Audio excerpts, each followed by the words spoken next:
Alrighty guys, a lot of shaking up going on in college basketball right now. And it's pretty obvious right now, people, we have a lot of teams that were overrated when the season started. So we don't know how it's going to finish yet. But let's talk a little bit about Kentucky first. Kentucky, of course, we beat UAB 69-58. And Maxey 7 points, Montgomery 16 points, Richard 16 points. It was like the Twin Towers, people. The old San Antonio Spurs with Tim Duncan and David Robinson. Montgomery had 8 rebounds, Richard had 9. Hagens played great, 12 assists, 9 points. Maxey just 7 points. Kentucky takes care of the game. They win the game, whatever. And of course, now we go on to play Fairleigh Dickinson. Is that who they are? Fairleigh Dickinson, FDU. And of course, Kentucky now with the opportunity, since we playing a lot of easier games now, since we got thrashed by Evansville, we're playing a lot of easier games. Evansville's actually a pretty good team. But of course, let's not get into that. So, overall, people, of course, we will beat Fairleigh Dickinson. I want to see Maxey continue to play better and do better, of course. To me, Maxey is, he's more like, I think he would be like a cutthroat assassin. He would just love to destroy a team and not care. He would smile the whole game. I think he's got a killer instinct. And hopefully that continues to come out as the season goes on. Hagens, though, played great. And, of course, the Twin Towers. But let's talk about the other college basketball games now. Michigan State got beat yet again. And all of a sudden, people, that win against Michigan State is not looking that good for Kentucky. Because when you consider Duke got beat by an unknown also, just like we did. And Virginia got beat by Purdue. That beeping keeps going off. Ohio State beat North Carolina. Again, Virginia, North Carolina, Kentucky's 8. Kentucky should move up to 6 as long as they take care of business. We're slowly climbing our way back into the top 5 now. Everybody else is losing. Let's look at Tennessee moving into the top 25 at 21. Just a lot of shakeups going on right now in college basketball, people. And of course, Michigan got beat by number 1 Louisville. And you can see that coming a mile away. Nothing against Michigan. Louisville's going to be hard to beat at home. I mean, that's just how it is. They play them at home. Michigan State possibly may fall out of the top 25, or they will be close to it. I mean, they're gonna fall hard. And overall, people,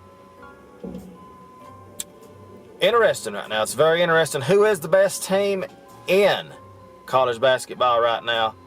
I'm going to give you my honest opinion, people, as we look at the top 25. Who is the team that I think is the biggest threat right now that nobody is talking about? And I think it's pretty obvious, people. It's pretty obvious. Is it the Louisville Cardinals you're thinking? No, it's not them. No. I like Maryland a lot. I like them a lot. A very solid team. It may be their year. Right? I mean, it's so early right now to pick, a team that you think can win it all. Obviously, we have a lot of teams that can win it. Of course, Virginia lost one of their key players. In North Carolina, Kentucky, Gonzaga, Duke, Louisville, Kansas. We got Maryland at 3, Michigan State. Right now, people, it's a toss-up. But right now, if you have to say who is the best team, you would have to say Louisville. I mean, I will go ahead and say it.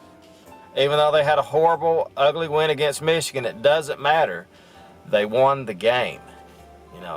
If we would have beaten Evansville, it wouldn't have mattered. We would have won the game. If we beat them by a point, so what? We beat them. Winning by a point is a lot worse than losing like we did. So, I mean, that game is going to haunt us for a little bit longer as we continue. As long as we play better and get better, not really worried about it.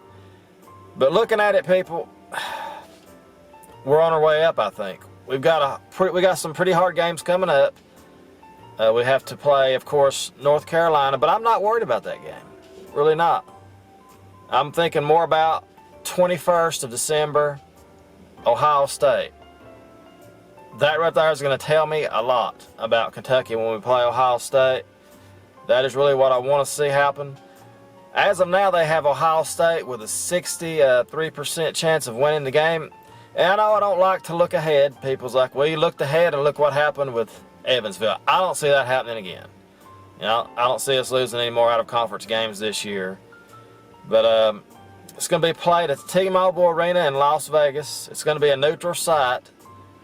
And we'll just see how good Ohio State is there. But that, to me, right now, people, we are just getting ourselves built up. Just imagine this. Just imagine this for a moment. I see highly likely scenario happening here.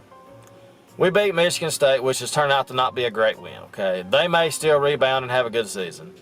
But we beat Ohio State, who's number 6 right now. Who knows what they're going to be ranked by the time we play them, so they're still a top 10 team. Then Louisville stays number 1.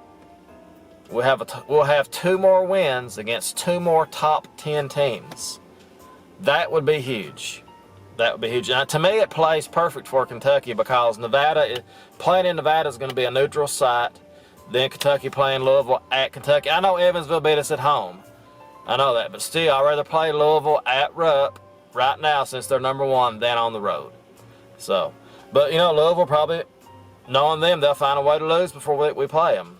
Not knowing them, but the way college basketball is going, everybody's getting upset right now. So, it's a very watered down field so far this year, and I guess we will know more as the season progresses. Right now, it's still so early in the season, but I like Kentucky's chances, of course, against Fairleigh, Dickinson, and I like our chances going forward.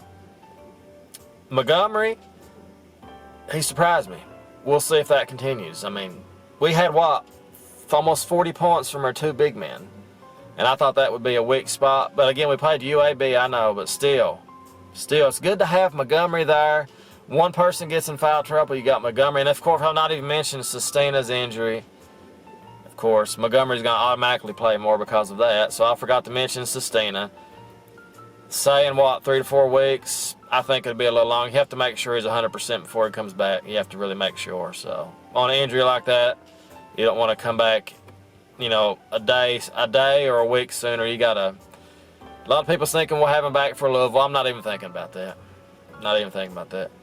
Give him some time off. We'll see how it goes. But that's pretty much it, people. I mean, college basketball is in full swing right now. To me, it is. And, of course, got Kentucky football now. Beating Louisville. Of course, they destroyed Louisville. Almost forgot about that. I mean, you get so caught up in so many sports. We got the NFL, college basketball, NBA, college football. We even got the volleyball teams playing right now, people.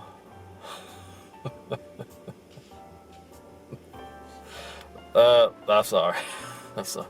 I just got upset. We was gonna watch one of the Kentucky games last week, and the volleyball game preempted it. I forgot what it was, but that was funny. But Kentucky destroyed Louisville in football. I almost forgot to mention that. I mean, there's so much going on. My goodness. Lynn Bowden was 1 for 2 on passing with 4 yards. He had 22 carries, 284 yards, 4 touchdowns. Rodriguez, 9 carries, 125 yards, 1 touchdown. Smoke, 2 carries for 75 yards. Really? I mean, that was funny. 2 carries, and I was like, they didn't give him the ball. If he got 1 more carry, he got 100 yards. 7 for 33.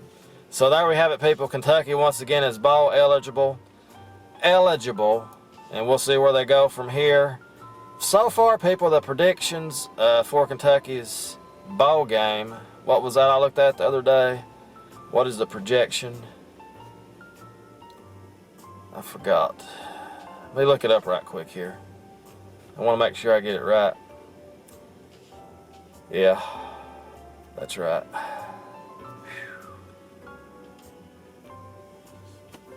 Belk Bowl back on the table for Kentucky football after Alabama's college football rankings drop. So, the Belk Bowl.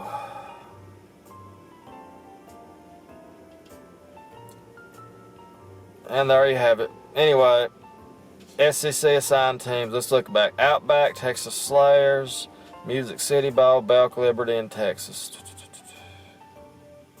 So that's what they're saying, people. I thought it was going to be a different bowl than that. Is Belk even in business anymore? What the hell does that even mean? Belk Bowl. Maybe not. Bowl projections. Well, it's still projection, people. I don't know. It says Belk Bowl back on the table. I thought it was a different bowl than that. Anyway, Kentucky goes to another bowl game. We destroyed Louisville. And that pretty much made the season. I mean, we had some chances, of course, to beat Florida. Like I've said a million times, had Tennessee beat. We should have had 9 wins at worst. At worst, we should have had 9 wins.